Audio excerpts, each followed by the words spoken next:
Assalamualaikum warahmatullahi wabarakatuh. Surabaya lagi hujan ini dan pagi-pagi itu kalau hujan udah paling enak ngopi. Uh, Asapnya masih kelihatan ya. Hmm. Oke, masih panas. Hari ini saya mau ngobrol nih teman-teman ya, tentang apa yang kita sebut dengan kapasitas dan kapabilitas. Saya udah sering bahas ini di beberapa forum. Saya juga sudah nulis di salah satu artikel di website saya bahwa kita dalam membangun tim itu seringkali melewatkan dua poin ini, kapasitas dan kapabilitas. Gini aja deh, mungkin teman-teman sudah pernah ngalamin ya di bisnis teman-teman. Saya tuh sudah ngajarin satu orang ini. Ambil contoh satu orang. Saya tuh sudah ngajarin satu orang ini. Lama banget. Kok dia nggak bertumbuh-bertumbuh ya? Kok dia nggak sampai-sampai ya? Yang lainnya loh sampai. Kok dia enggak ya? Pelan banget, terlalu pelan gitu. Kayaknya susah. Aduh, kayaknya nggak bisa deh. Aduh, kayaknya udah nggak sanggup saya. Nah, saat kita melihat hal ini, kita seringkali luput bahwa kadang orang, atau bahkan seringkali orang itu sulit ditumbuhkan. Bukan karena dia itu bodoh, bukan karena dia itu cacat misalnya dalam tanda kutip, tapi simply karena memang kapasitasnya belum nyampe. Kapasitas itu apa sih? Ini kopi ya. Gelasnya cuma segini. Gelasnya cuma segini nih. Ini kapasitas. Kalau gelasnya cuma segini, diisi lebih banyak, yang terjadi tumpah. Ini kapasitas. Oke. Kalau diisi lebih banyak, tumpah. Jadi memang kadang orang kapasitasnya terbatas. Kapasitasnya segini aja. Jadi kita kasih ilmu banyak gitu kan. Kita jejali dengan banyak latihan, ilmu segala macam, nggak nyampe cara berpikirnya. Jadi nggak bisa, tumpah. Beda sama kapabilitas. Kapabilitas itu isinya. Jelas ya?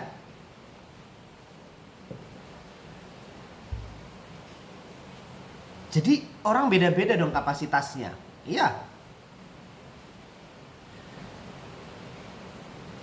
Dalam dunia nyata kapasitas itu apa? Misal mindset. Mindset itu nggak segampang itu bisa diajarin segera langsung gitu. Mindset itu keterbatasan kita akhirnya. Value, belief, keyakinan-keyakinan dasar yang sudah mendarah daging itu kapasitas kita. Jadi kapasitas itu secara sederhana adalah ya ukuran yang membatasi kita. Kita nggak akan lebih dari kapasitas kita. Mindset, keyakinan, value, kebiasaan. Nah ini kebiasaan kita tuh menjadi kapasitas kita. Lantas kapasitas bisa ditingkatin nggak? Bisa. Tapi nggak cepet. Butuh waktu. Lama. Misalnya, untuk membangun mindset yang lebih besar, lebih luas, orang nggak bisa sekedar dikasih informasi 1 jam, 2 jam, ya kan? Dikasih pelatihan 1 hari, 2 hari, enggak. Kadang orang untuk bisa mengembangkan mindset yang lebih luas, dia perlu pengalaman kerja bertahun-tahun dengan orang yang lebih pintar daripada dia. Atau orang perlu menjalani pendidikan formal 3 tahun, 4 tahun misalnya. Lama ngembanginnya. Beda sama kapabilitas isinya. Kalau kapabilitas ini adalah sesuatu yang bisa dilatih sehari, 2 hari. Kapabilitas itu apa? Pengetahuan, keterampilan dasar, ya kan? Nah itu kapabilitas, pengetahuan, keterampilan dasar dan sebagainya.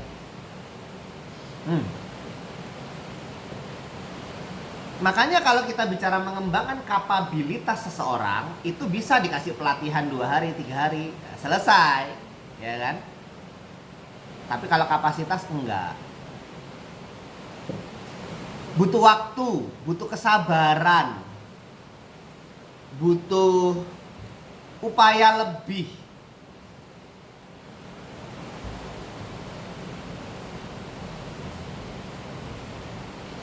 Dan kalau bicara kapasitas, itu isunya memang bukan di pelatihan, di proses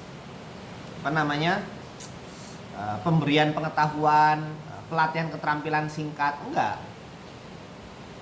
Kapasitas itu biasanya isunya di rekrutmen. Kalau memang rekrutmennya sudah under capacity, pasti dilatihnya berat. Apakah nggak boleh? Boleh, nggak apa-apa. Nggak apa-apa, itu kan hak. Contoh teman-teman punya bisnis, baru nih bangun bisnis ya kan. Kalau meng-hire orang yang sudah tinggi kapasitasnya, pengalamannya sudah tinggi, ya mahal dong bayarnya. Jadi ya saya bisanya bayar yang bisa dikasih murah misalnya begitu kan ya, tapi under capacity. It's okay.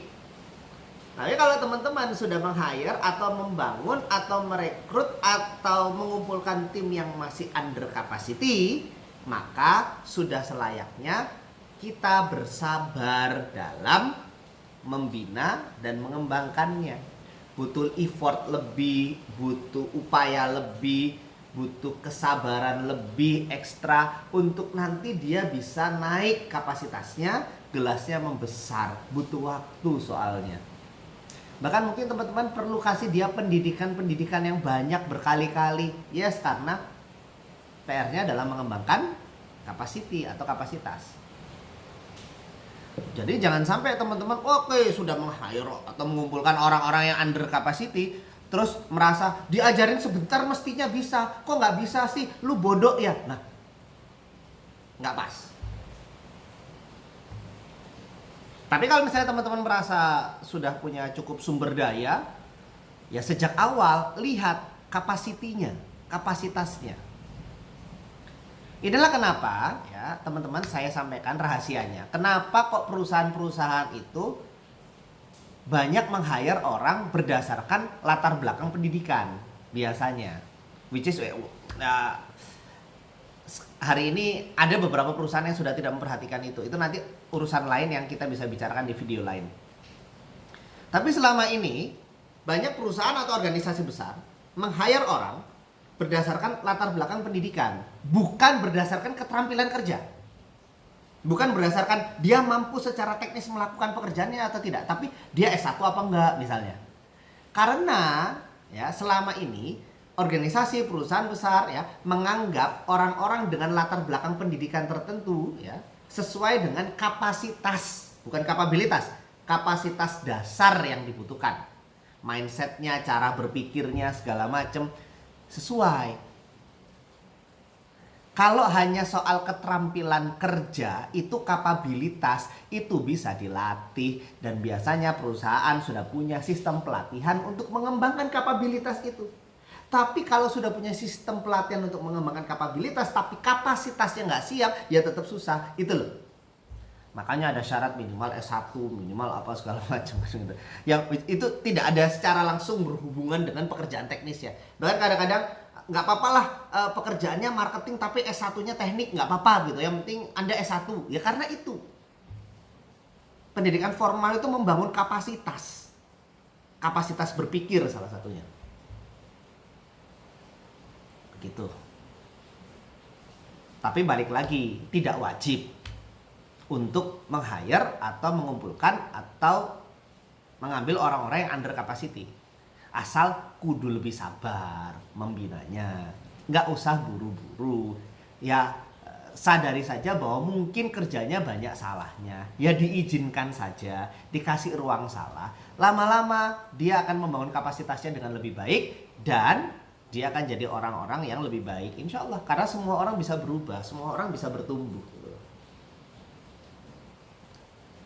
Di sini PR kita sebagai leader, bagaimana memahami tim kita sehingga kita tahu bagaimana mengembangkannya. kita pahami batasan kapasitasnya, dan memahami batasan kapasitasnya itu menjadi salah satu kunci dasar untuk kita bisa menentukan bagaimana kita mengembangkannya. Setelah itu baru kita lihat kapabilitas apa yang bisa diisi dengan kapasitas yang masih sekian ini misalnya. Kita perhitungkan, kita rencanakan, kita tumbuhkan tim kita dengan jauh lebih efektif. Selamat kopi. Enak sekali.